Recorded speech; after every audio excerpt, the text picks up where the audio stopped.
साल 1949। Iron curtain गिर चुका है, पूरब और पश्चिम को बांटते हुए।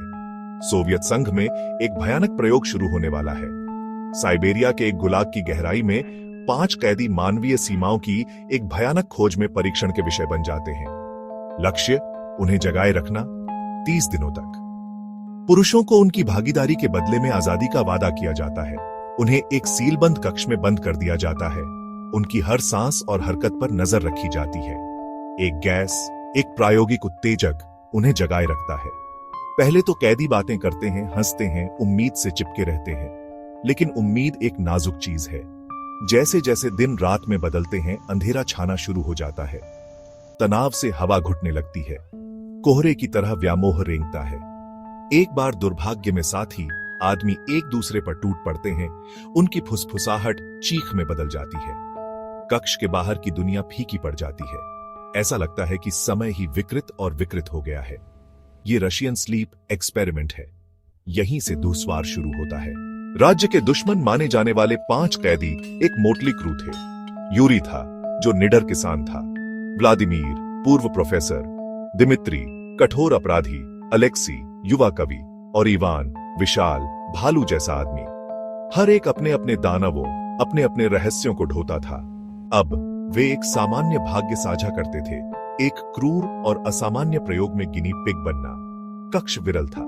फर्श पर चिपका हुआ एक स्टील का टेबल, एक एकल नंगे बल्ब कठोर छाया डाल रहा है। एक तरफा दर्पण, उनकी हर हरकत पर पैनी नजर। उत्तेजक गैस की तीखी गंध से भरी हवा में अनकही दहशत फैल गई। सफेद कोट पहने वैज्ञानिक कांच के पीछे से देख रहे थे। उनके चेहरे ठंडे और बेरंग थे। दिन एक अंतहीन जागृत दुःस्वप्न में बदल गए। बातचीत कम होती गई, फिर पूरी तरह बंद हो गई। पुरुष अपने में ही सिमट गए। उनकी आंखें थकावट और कुछ अधिक भयावहता से चमक उठी। पागलपन के कगार पर खड़े 5 प्राणियों की सांसों की आवाज से ही सन्नाटा टूटता था। बिना नींद के 5 दिन। पुरुषों का धागा खुलने लगा। उनका फुसफुसाना उत्तेजित हो गया। व्यामोह के मुकाबलों और अचानक हिंसक विस्फोटों से बाधित। किसान यूरी को अपनी मरी हुई पत्नी परछाई में दिखाई देने लगी। उसकी आवाज बासी हवा में एक शोकात्मक फुसफुसाहट थी। प्रोफेसर व्लादिमीर समीकरणों और सूत्रों की दुनिया में पीछे हट गए। अपने ही मल से दीवारों पर खरोंच कर रहे थे। 10 दिन। कक्ष में गैस घुमड़ रही थी। एक द्वेषपूर्ण इकाई उनकी केवल काना खा रही थी। अपराधी दिमित्री, जो कभी समूह में सबसे मजबूत था, बेकाबू होकर रोया। वास्तविक और काल्पनिक दोनों तरह के अपराधों के लिए क्षमा की भीख मांग रहा था। कवि अलेक्सी अपनी ही दुनिया में पीछे हट गया। पागलपन और निराशा के ऐसे छंद सुना रहा था जो कठोर रक्षकों को भी ठंडा कर रहे थे। 15 दिन। वास्तविकता और दुःस्वप्न के बीच की सीमा धुंधली हो गई। पुरुष अपने पूर्व स्व की छाया बन गए थे।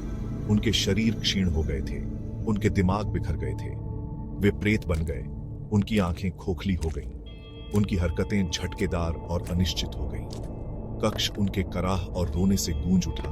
दुख की एक ऐसी सिम्फनी जो दीवारों में ही समा गई। 20 दिन। अकल्पनीय हुआ था। शांति। वैज्ञानिक देखते रहे।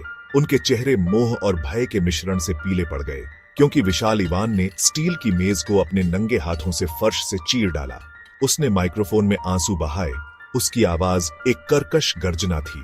हम स्लीप वॉकर हैं, उसने गर्जना की। उसकी आंखें जंगली और खून से लथपथ थीं। कक्ष एक चरम घर बन गया।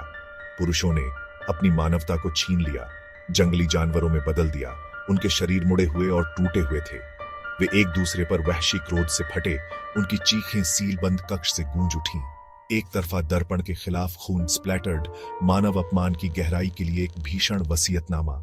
जब गार्डों ने अंततः कक्ष को भंग किया तो मृत्यु और क्षय की दुर्गंध भारी थी। केवल एक कैदी जीवित रहा। उसका शरीर अकल्पनीय पीड़ा का कैनवास था। उनके आखिरी शब्द, उनकी मरती हुई सांस के साथ हाँफते हुए, हमेशा के लिए उन लोगों के सपनों को सताएंगे जिन्होंने उन्हें सुना था। हम अभी भी जाग रहे हैं, हम आप हैं। खंड 5। जब विज्ञान भयावह हो जाता है। रूसी स्लीप एक्सपेरिमेंट की कहानी एक द्रुतशीतन कहानी है। इसकी कल्पना हमारी सामूहिक चेतना में समा गई है। लेकिन क्या यह सच है? उत्तर प्रयोग की तरह ही रहस्य में डूबा हुआ है। कहानी का समर्थन करने के लिए कोई आधिकारिक रिकॉर्ड मौजूद नहीं है। बहुत से लोग इसे एक शहरी किंवदंती मानते हैं, एक आधुनिक समय की डरावनी कहानी जो फुसफुसाहट और इंटरनेट मंचों के माध्यम से पारित हुई। वास्तविक जीवन में नींद की कमी के अध्ययन, जबकि नैतिक रूप से संदिग्ध हैं, किंवदंती में वर्णित भ्रष्टता के स्तर तक कभी नहीं पहुंचे। नींद की कमी से मतिभ्रम, व्यामोह और बिगड़ा हुआ संज्ञानात्मक कार्य हो सकता है, लेकिन कहानी में दर्शाए गए मानव मानस का पूर्ण और पूर्ण विराम कभी नहीं हो सकता है। रूसी स्लीप एक्सपेरिमेंट तब एक सतर्क कहानी बन जाती है, जो अनियंत्रित वैज्ञानिक महत्वाकांक्षा के खतरों और मानव प्रकृति के काले पक्ष के बारे में चेतावनी है। यह एक अनुस्मारक है कि वास्तविकता और दुःस्वप्न के बीच की रेखा भयानक रूप से पतली हो सकती है। खंड 6, अभाव की गूंज।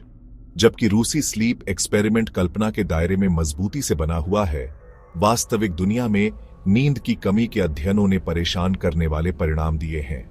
1964 में स्टैनफोर्ड शोधकर्ताओं की देखरेख में एक 17 वर्षीय हाई स्कूल के छात्र रैंडी गार्डनर 11 दिन और 25 मिनट तक जागते रहे, जबकि उन्होंने मिजाज, मतिभ्रम और एकाग्रता के साथ समस्याओं का अनुभव किया। 14 घंटे सीधे सोने के बाद वह पूरी तरह से ठीक हो गए।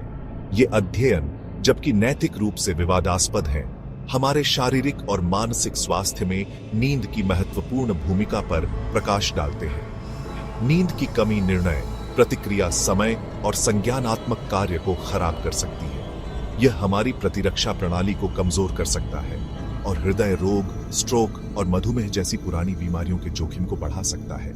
रूसी स्लीप एक्सपेरिमेंट, हालांकि काल्पनिक है, मानव शरीर और दिमाग को उनकी सीमा से परे धकेलने के संभावित परिणामों के बारे में एक स्पष्ट अनुस्मारक के रूप में कार्य करता है। नींद की कमी के वास्तविक दुनिया के प्रभावों को समझने के माध्यम से ही हम किंवदंती में निहित आतंक को पूरी तरह से समझ सकते हैं। खंड 7, हम जो राक्षस बनाते हैं। रूसी स्लीप एक्सपेरिमेंट की स्थायी शक्ति इसकी तथ्यात्मक सटीकता में नहीं, बल्कि हमारे सबसे गहरे डर में टैप करने की क्षमता में निहित है। यह उन राक्षसों के बारे में एक कहानी है जिन्हें हम बनाते हैं, अपने भीतर और अपने आसपास की दुनिया में। एक साइबेरियाई गुलाग की गहराई में किया गया यह प्रयोग शीत युद्ध के युग के व्यामोह और क्रूरता को दर्शाता है। पहचान से परे प्राणियों में तब्दील कैदी, अज्ञात के हमारे डर, सभ्यता की सतह के नीचे छिपे आदिम आतंक को मूर्त रूप देते हैं। वैज्ञानिक, शीतल और गणनात्मक, अनियंत्रित महत्वाकांक्षा के खतरों और प्रगति के नाम पर किए गए नैतिक समझौतों का प्रतिनिधित्व करते हैं। रूसी स्लीप एक्सपेरिमेंट एक दर्पण है जो मानव मानस की नाजुकता और हम सभी के भीतर मौजूद अंधेरे की क्षमता के बारे में हमारी अपनी चिंताओं को दर्शाता है। यह एक ऐसी कहानी है जो गूंजती रहती है, क्योंकि यह मानव अनुभव के भीतर कुछ मौलिक और सार्वभौमिक से बात करती है। खंड 8, सच्चाई या आतंक, एक अच्छी कहानी की शक्ति। रूसी स्लीप एक्सपेरिमेंट अपने काल्पनिक मूल के बावजूद सांस्कृतिक बदनामी के एक ऐसे स्तर को प्राप्त कर चुका है जो वास्तविक ऐतिहासिक घटनाओं को टक्कर देता है। यह कहानी कहने की शक्ति का प्रमाण है, खासकर जब डरावनी की बात आती है। हम भयावहता की इन कहानियों के प्रति आकर्षित होते हैं, भले ही वे हमें पीछे हटा दें, क्योंकि वे हमें अपने गहरे डर का सामना करने की अनुमति एक सुरक्षित, नियंत्रित वातावरण में देते हैं। कहानी की अस्पष्टता, निश्चित प्रमाण या खंडन की कमी केवल इसके आकर्षण को बढ़ाती है। यह एक खाली कैनवास बन जाता है जिस पर हम अपनी चिंताओं और व्याख्याओं को प्रोजेक्ट कर सकते हैं। क्या यह वैज्ञानिक अभिमान के खतरों के बारे में चेतावनी है, अधिनायकवादी शासनों की क्रूरता पर एक टिप्पणी, या मानव मानस के सबसे अंधेरे स्थानों की एक द्रुतशीतन खोज? उत्तर शायद देखने वाले की नजर में है। रूसी स्लीप एक्सपेरिमेंट बहुत कुछ नींद की तरह है जो इसके पीड़ितों को वंचित करता है। एक तांत्रिक रहस्य बना हुआ है। इसकी वास्तविक शक्ति उस डर और आकर्षण में रहती है जिसे वह जगाना जारी रखता है। खंड 9, हमारे सामूहिक भय का अनिद्रा दुःस्वप्न। रूसी स्लीप एक्सपेरिमेंट की किंवदंती संभवतः बनी रहेगी। इसकी द्रुतशीतन कथा इंटरनेट विद्या के ताने बाने में बुनी गई है। यह भय की शक्ति अज्ञात के आकर्षण और भयावहता के साथ स्थायी मानव आकर्षण के बारे में एक द्रुतशीतन अनुस्मारक के रूप में कार्य करता है। यह एक ऐसी कहानी है जिसे बार बार बताया और सुनाया जाएगा। हर रिटेलिंग इसके पहले से ही भयानक पहलू में खूंखार की एक और परत जोड़ती है। जैसे ही हम सोने के लिए उतरते हैं, हम खुद को प्रयोग की छवियों से प्रेतवाधित पा सकते हैं। दम घुटने वाला कक्ष, हताश रोना, अंधेरे से बाहर घूरती खून से लथपथ आंखें। रूसी स्लीप एक्सपेरिमेंट हालांकि कल्पना का काम है, डरावनी के पंथ में अपनी जगह अर्जित की है। कहानी कहने की शक्ति और अज्ञात के स्थायी मौलिक भय का एक द्रुत शीतन प्रमाण जो हम सभी के भीतर रहता है।